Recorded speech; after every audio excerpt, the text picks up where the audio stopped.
nalabyeko Desire Luzinda nga ali mu mmotoka ne baawe nga bavuga nga agamba patange ebinnya kimu bibiri commenting ebinnya Desire Luzinda ebinnya ebyo byaliwo nga okyazina aba minister ne ba MP mu Kampala abantu abandikyusizza ebinnya mu Kampala kati mb'obyongerako nnyo totutama sigenda kulwako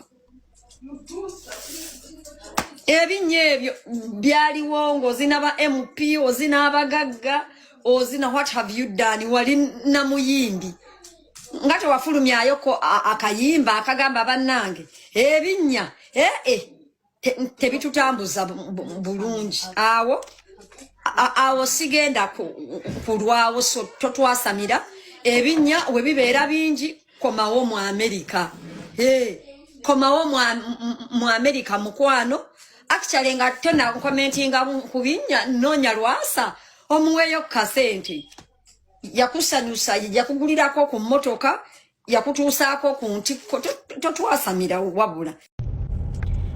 My Kosovo people, our Kosovo people, we are on the way. Emana gwe tunkuba mbinya mkwano sibimanyidde. Say hi, sweetheart. Hi, how are you? I love you. I love you too. So tuli mu kubo tujja. I'm so excited. Ebinya ezazibadde kihampu. But we're on the way. Abakati kubana abaana ani